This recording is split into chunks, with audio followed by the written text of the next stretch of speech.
यहाँ पे photo shoot चल रहा है, देख लो। फोटो शूट चलते हुए रास्ते के बीचों बीच मेरे लेफ्ट में देख पा रहे होंगे लोग दर्शन कर रहे अम्बा माता के मंदिर की वजह से अम्बा माता पौड़ नाम पड़ा। जय माता जी। सुबह सुबह में अच्छे दर्शन हो गए। चलो दादी की दवाई ले ली है पर क्यों खुद से सिलना है तुझे? ये देखो, ये भी चबाने के लिए लेके आई है। ये पूरा दिन चबाती रहेगी जब तक खत्म नहीं हो जाएगा। ये याक के दूध में से बनाई जाने वाली मिठाई या चॉकलेट कह सकते हो आप। मिर्ची देख लो, बाप रे। दिखाओ कितने की ली? 100 रुपए की 7 पीस। पी ले दूध, और दूध के साथ रोटी भी खा ले। तो यहाँ पे सुबह सुबह में क्या हुआ? मोबाइल हाथ से एकदम फिसल गया, गिरते गिरते बचा है। तो मैं ये कह रहा था 6:30 बजे आसपास ये आके यहाँ पे दूध पीने लगी। डिस्टर्ब कर दिया क्या? पी रही थी, दूर चली गई मुझे देख के बातें करते हुए। मम्मी की स्कूल में मुझे अभी इमरजेंसी में जाना पड़ेगा। मम्मी अभी रेडी हो रही है अंदर के रूम में। एक्चुअली कोई प्रॉब्लम नहीं हुई, कोई दिक्कत नहीं हुई। सुबह सुबह इसलिए जाना पड़ रहा है क्योंकि मम्मी की कल फेयरवेल है, मतलब कि रिटायरमेंट वाला प्रोग्राम है। तो मॉम की ओर से पूरे स्टाफ को जो गिफ्ट देने वाली मम्मी, वो गिफ्ट आधी पहुंच चुकी है 1-2 हफ्ते पहले। अब आधी गिफ्ट यहाँ पे पड़ी हुई थी घर पे, तो वो गाड़ी में लोड करके अकेले नहीं ले जा पाएगी, बड़े बड़े बॉक्स है। तो पापा की सैलरियों में मैंने अभी गिफ्ट सारी रख दी। सुबह सुबह उठ के प्रोग्राम तो कल है, गिफ्ट भी कल देंगे, पर आज वहाँ पे ले जाके रख दे तो फिर दिक्कत नहीं रहेगी। सुबह सुबह में सोसाइटी के अंदर एकदम शांत वातावरण ऐसे होता है, मतलब चहल पहल नहीं होती लोगों की। 9 बजे आसपास लोग आना जाना, चलना फिरना, बातें करना, चिल्लाना, ये वो सब चालू करेंगे। सब्जी वाला आएगा, गाड़ी आ जाएगी, हॉर्न बजेंगे, ये वो सब। फिर ऐसे हो जाएगा कि यार क्या ही है, मतलब फिर मज़ा नहीं आएगी। पर सुबह सुबह में एकदम शांत एटमोसफियर होता है। लोग, मम्मी ने कल भी 500 रुपये दिए थे, आज भी 500 रुपये। अच्छी बात।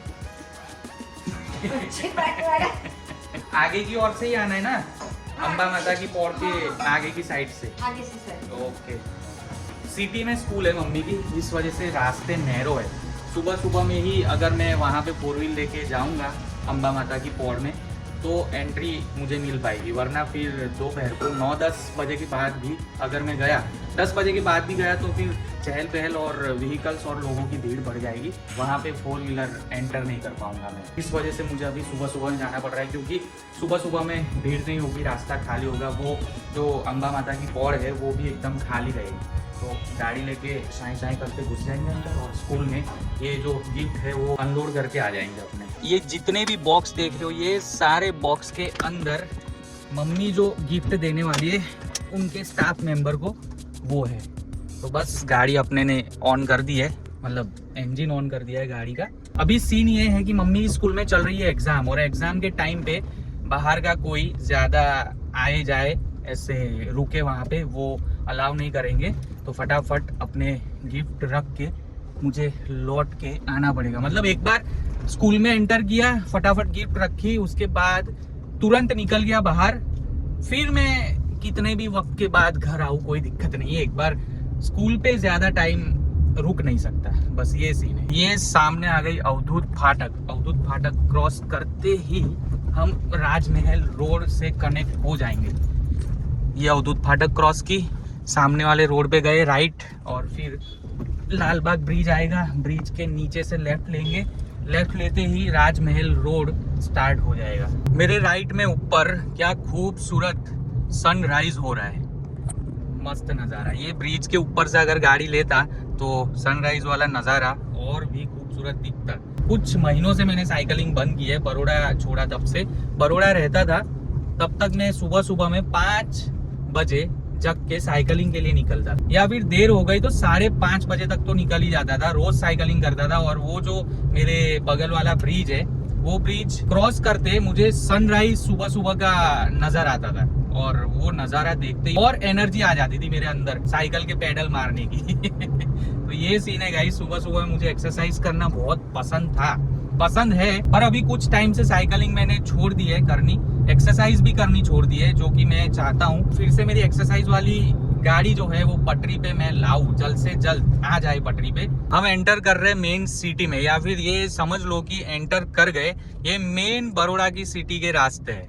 अभी खाली खाली दिख रहे हैं पर आपको तो पता ही है, समझ पाओगे कि शहरों के रास्ते, चाहे शहर छोटे हो या फिर बड़े हो, मेन जो सिटी के रास्ते होते हैं ना शहर के, वो एकदम भरे हुए रहते हैं इंसानों से, गाड़ियों से, और चहल पहल रहती है भाई, चकाचौंध रहते हैं। और ये चकाचौंध के चक्कर में ही लोग, कुछ लोग गांव छोड़ के शहर में आ जाते हैं और वही गलती कर बैठते हैं। बट कोई नहीं, शहर में रोजगार और पैसे ज्यादा मिल जाते हैं। पैसे और रोजगार की लालच में लोग आ जाते, मोह माया में फंस जाते और गांव की सीधी सादी अच्छी सिंपल जिंदगी, ऑर्गेनिक लाइफ छोड़ के शहर में बसने का ख्वाब लिए शहर में बस जाते, और फिर वहीं से उनका अच्छा टाइम तो क्या ही बोलो, खराब टाइम स्टार्ट हो जाता है। बाकी देख लो, हर हर महादेव, ये है हमारे शंकर भगवान, शिव जी की मूर्ति। ये हमारे बड़ौदा का सबसे मेन सूरसागर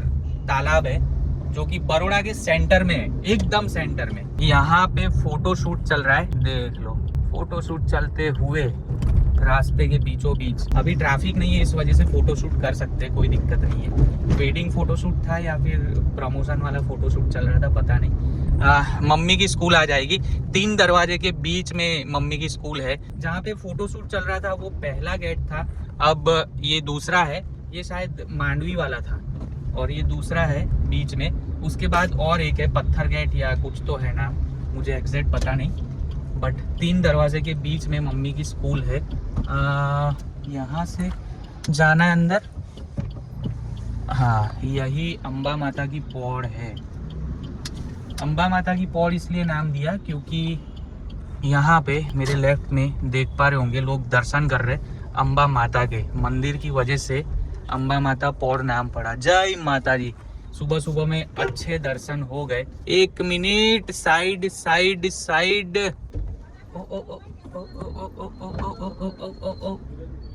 धीरे धीरे धीरे धीरे धीरे धीरे। एक भाई साहब दर्शन करने के लिए 4 व्हील मंदिर के सामने ही रख के चले गए।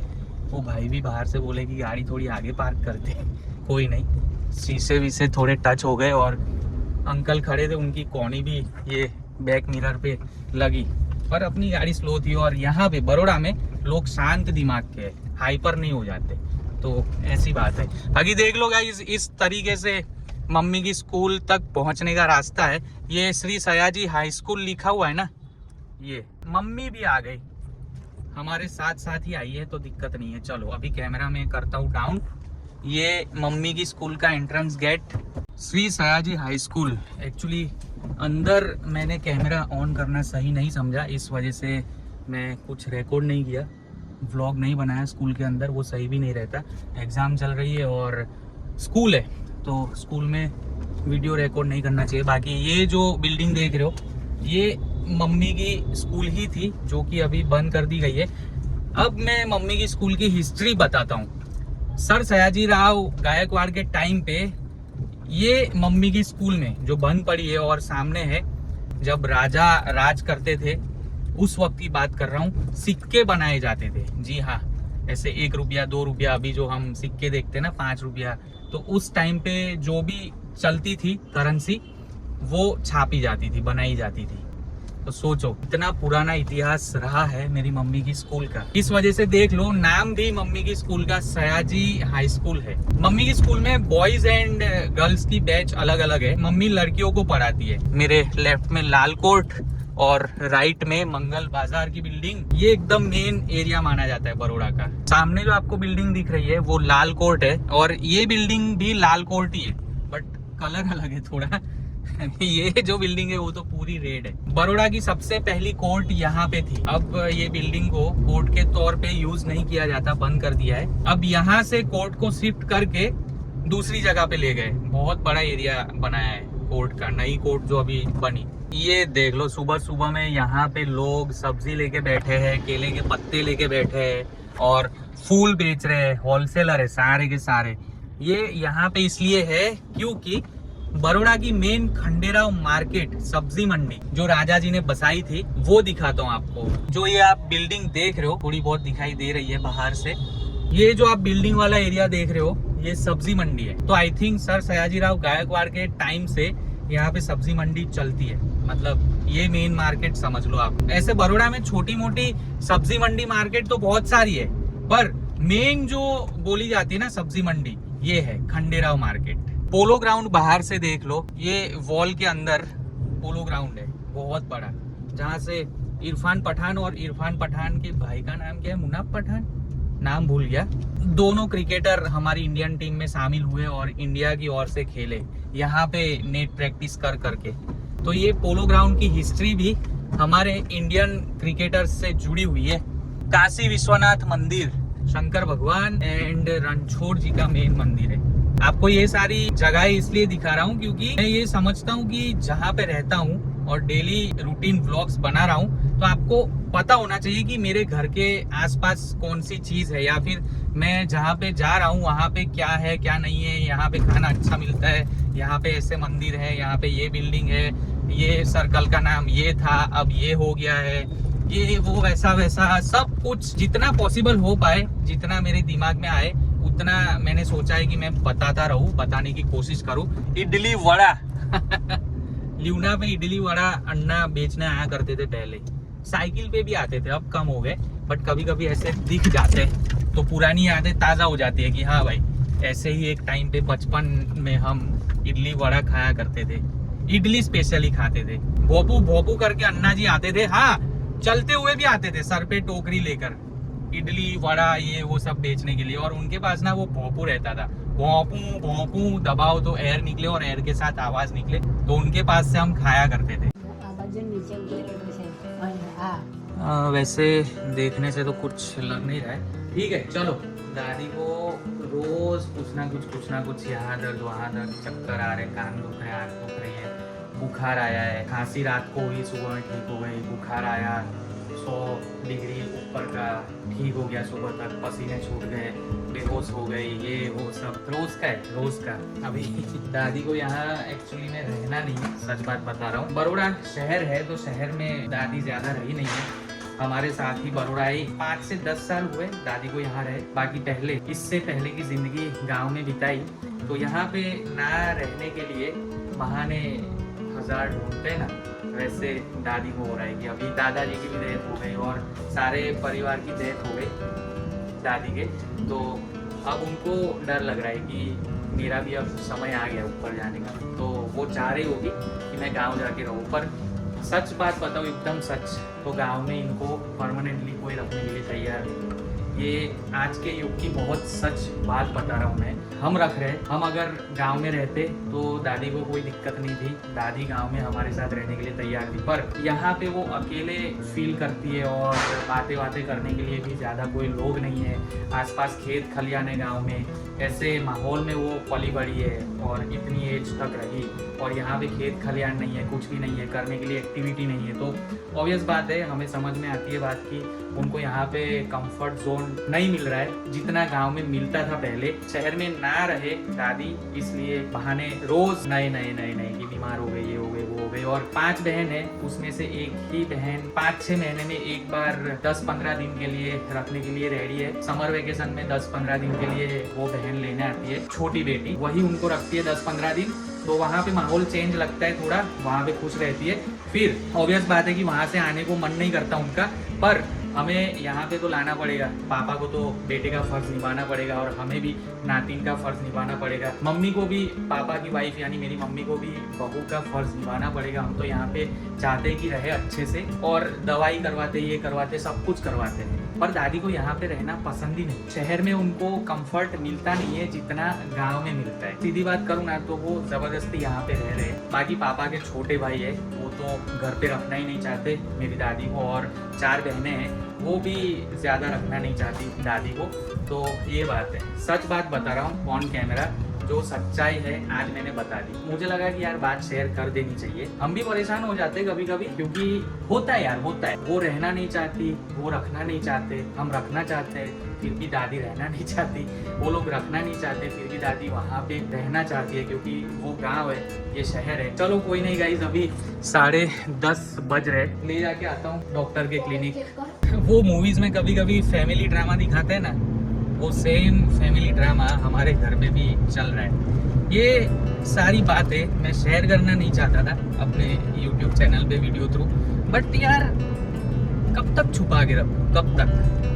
ऐसा लगता है कि सब कुछ करने के बावजूद बदनाम हमें ही होना पड़ता है, मम्मी पापा को। हम रखते दादी को, फिर भी फैमिली वाले ये सोचते हैं, ये सच बात बता रहा हूँ मैं, कि यार ये लोग अच्छे से नहीं रखते, ये लोग केयर नहीं करते, ऐसा है वैसा है, ये है वो है। ड्रामा चलता है यार। आप भी शायद मेरी बात को कनेक्ट कर पा रहे होंगे खुद की लाइफ से। आपकी फैमिली में भी कहीं ना कहीं पे ऐसा ड्रामा चल रहा होगा कि यार आप सब कुछ कर रहे हो अपनी फैमिली के लिए, फिर भी वो लोग ये सोचेंगे कि यार ये क्या ही कर रहा है, कुछ नहीं कर रहा है, ये हमारे बारे में नहीं सोचता है, ये नहीं करता है, वो नहीं करता है। जबकि मॉम डैड ने जितना पॉसिबल हो पाया उतना सब किया है मेरे दादा दादी के लिए, और फैमिली के लिए भी थोड़ा बहुत किया ही है। जितना कर पाए उतना तो किया ही है। मैं ये भगवान की कसम खा के कह सकता हूँ। ज़िंदगी है, ज़िंदगी का यही नियम है कि आप अच्छाई करोगे आपको 1000 बात सुनने को मिलेगी। आप बुरे बने रहोगे ना, आपकी पीठ पे लोग थपथपाने आएंगे, और अच्छा काम करोगे, अच्छे बने रहोगे तो लोग गालियाँ देंगे, अच्छाई का गलत तरीके से फ़ायदा उठाएंगे और बदनाम करेंगे। तो ये है, ये रियलिटी है। और मुझे नहीं लगता कि ये कलयुग की रियलिटी है, मुझे लगता है कि सतयुग से ये रियलिटी चलती आ रही है। अगर सतयुग में सारे इंसान अच्छे रहते तो हिंदू माइथोलॉजी बुक्स के हिसाब से इतनी सारी लड़ाइयाँ ना होती, बड़ी बड़ी महायुद्ध ना हुए होते। दादी को बिठा दिया है, ये है डॉक्टर साहब का क्लिनिक। यहाँ पे कृष्णकांत एस पटेल डॉक्टर का क्लिनिक है, जहाँ पे दादी को दिखाना है। दोनों फैन चल रहे और कोई बैठा नहीं है। फैन ऑफ कर देते हैं, या फिर चलो ऑफ ही कर देते हैं। हो गए फैन ऑफ, कोई आएगा तो फिर स्टार्ट कर देगा बैठने के लिए। दादी चलो, दादी की दवाई ले ली है, डिस्क्रिप्शन भी लिख के दिया है, मेडिकल से दवाई भी लेनी है। और मत करो ना पर क्यों खुद से सिलना है तुझे? थोड़ा ये दो यार तुम तो। चल दर्जी सिल देगा। दूसरे कपड़े बहुत सारे, पर इसको मैं अभी पहनना है इसलिए। तो अभी पहनेगी तो तू जो सिलाई कर रही है ना, वो मशीन वाली फिटनेस नहीं आएगी, मतलब स्टिचेस उसने टाइट नहीं आएंगे। हाथों से स्टिच मारेगी तो फिर से लूज हो जाएंगे वो स्टिच और खुल जाएगी सिलाई। नेक्स्ट टाइम करवा दूंगी, अभी मेरे को पहनना है गर्मी में। Classic cuts unisex salon. चलो उतरो मैडम, उतरो उतरो उतरो, अच्छे से वॉश करवा के आना हेयर। आधा घंटा इसे यहाँ पे लगेगा, तब तक मैं बाबा का काम निपटा के आता हूँ। ये रास्ता सीधे बड़ौदा स्टेशन जाता है, और बड़ौदा स्टेशन के आसपास ही एक बिल्डिंग है, वो बिल्डिंग का नाम भूल गया, वहीं पे शॉप है जहाँ पे हमें जाना है। अब गाड़ी लेकर निकला हूँ। बड़ौदा स्टेशन के आसपास भी पार्किंग की दिक्कत रहती है, कहाँ पार्क करके जाऊँगा, कैसे जाऊँगा कुछ पता नहीं। रास्ते के साइड पे पार्किंग मिल जाए तो, पार्किंग नहीं भी होगी बट जगह होगी गाड़ी खड़ी करने की, तो खड़ी करके जाके बाबा का काम खत्म करके लौट आऊंगा। यहाँ पे मैंने गाड़ी पार्क की है, अपने को जाना है सामने रोड क्रॉस करके ये वाली बिल्डिंग पे। चलो रोड क्रॉस करते फटाफट। इस साइड में रखता ना, रोड के इस साइड पार्किंग नहीं है, तो इस वजह से मैंने वहाँ पे अपनी गाड़ी पार्क कर दी। शायद ये वाला कॉम्प्लेक्स है, कॉम्प्लेक्स के पास तो मैं आ गया। बट बाबा नाम क्या है? नहीं, शॉप का नाम म्यूजिक मॉल चिराग भाई। इस साइड जाना होगा शायद। शॉप मिल चुकी है, और बाबा की बात भी मैंने करवा दी ये भाई साहब से। उन्होंने बोला कि 10 मिनट वेट करो, वो किसी और से बात करवाएंगे, और फिर मतलब बाबा की बात करवा दी। म्यूजिक कार्ड लेना होगा। यूनाइटेड वे के गरबा बड़ौदा में सबसे बड़े होते हैं, और कंट्रोवर्सी भी चलती रहती है कि यहाँ पे ये फैसिलिटी नहीं है, ये नहीं है, वो नहीं है। फिर भी लोग 5-5 हज़ार 5,500 रुपए शायद पास के पे करते और गरबा वहीं पे खेलने जाते। एवरी ईयर रील्स चलती है कि भाई कीचड़ कीचड़ हो रखा है, कंकड़ ज्यादा है, पार्किंग की फैसिलिटी ठीक से नहीं है, एंट्री एग्जिट गेट ठीक नहीं है, फलाना ढिमकाना, फिर भी पब्लिक ऐसे कंप्लेन करते करते भी वहीं पे खेलने जाएगी। रील देखी थी तूने? हाँ, यही ब्रिज की होगी। हाँ। ये बता रही थी कि किसी ब्रिज के नीचे ये आगे भी ऐसे है। लाइट्स लगाई हुई है दिवाली से पहले पहले। दिवाली की तैयारी मस्त एकदम फुल जोश में चल रही है बड़ौदा के अंदर। ये हमारे बड़ौदा का सबसे लंबा ब्रिज है, 3-3.5 किलोमीटर का, अटल ब्रिज। अटल ब्रिज नाम है ना शायद? मेरे को तो ना पता ब्रिज का नाम मैं भूल गया, अगर मैं रॉन्ग हूँ तो सॉरी। बाकी देख लो, ये पूरे ब्रिज पे शायद ये फ्लावर्स वाली लाइट लगाएंगे, येलो फ्लावर्स। लाइट्स अलग अलग कलर की होंगी। वो तो रात को पता चलेगा। हाँ, रात को पता चलेगा क्या लगता होगा ना ब्रिज, मस्त रात को। तो यहाँ पे आगे खड़ा हूँ, जैनी वहाँ पे जा रही है जहाँ पे नॉर्थ ईस्ट शॉप है। अब मैं अपनी गाड़ी कहाँ पे लगाऊँ? साइड पे लगानी तो पड़ेगी। देख लो, पार्किंग फुल, यहाँ पे भी फुल। ये और ये कॉम्प्लेक्स के एंट्री गेट पे आधी आधी गाड़ी इस साइड है, आधी गाड़ी इस साइड है, ऐसे खड़ी की अपने ने। सिटी में गाड़ी लेकर निकलने का ये माइनस पॉइंट है। अगर कोई काम से निकले हो तो परेशान हो जाओगे कि पार्किंग करे तो करे कहाँ फोर व्हीलर की। बैक मिरर से जैनी को मैं देख पा रहा हूँ आते हुए, हाथ में थैली पॉलीथीन लटकाए। खुला ही था। ले ली मिर्ची? कितने की दिखाओ। और क्या लाई तू? दो कि ना दो? दे दो। 100 रुपए मेरे, दू की ना दू, 300 दिए थे। 100 रुपए की मिर्ची लाने के लिए बोला था। और ये देखो कितना मस्त आया, देखो ना, वाइट वाइट। ये भी चबाने के लिए लेके आई है। ये पूरा दिन चबाती रहेगी जब तक खत्म नहीं हो जाएगा। ये याक के दूध में से बनाई जाने वाली मिठाई या चॉकलेट कह सकते हो आप। मिर्ची देख लो, बाप रे, स्मेल आ रही है यहाँ से ही। दिखाओ कितने की ली? 100 रुपए की। 100 रुपए की 7 पीस। 7 पीस। नागालैंड की किंग चिली है ये। बहुत सारे पफ। ये स्टूडेंट्स को खिलाए क्या? हाँ, सब। बाप रे, 12-13 500। 500 पफ हाँ। स्टूडेंट्स को, सारी लड़कियों को। 500। ओके, तो ये जितने बचे वो लेकर आइए घर पे। सबको दे दिया, लेकिन 8-10 में लेके आई। हाँ, मतलब 8, 10, 12 जितने हैं इसके अंदर। हाँ, तो 3-4 तो हम ही खा लेंगे। हम 2 स्टूडेंट के लिए। हाँ, जैनी भी स्टूडेंट, मैं भी स्टूडेंट, हाँ, हम दोनों के 2-2। दादी तू भी खाएगी ना? तूने खाए कि नहीं खाए? चलिए, गर्मा गर्म पफ खाने के लिए तैयार। मैंने अंदर केचप इस तरीके से डाल दिया। गुजरात बड़ौदा में हम केचप डाल के इस तरह से पफ खाते। कुछ लोग बाहर भी डालते केचप, बट मैं अंदर ऐसे पफ को खोल के डालता हूँ और फिर खाता हूँ केचप के साथ। अलग अलग स्टेट में अलग अलग नाम से इसे जाना जाता है। दिल्ली और दूसरे स्टेट में शायद पैटी बोलते हैं ना? पफ से भी जानते हैं, पर पैटीज भी बोलते हैं। हाँ, पैटीज भी बोलते हैं। बाकी मम्मी ने तो आधा खत्म कर दिया। कैसा लग रहा है? मस्त।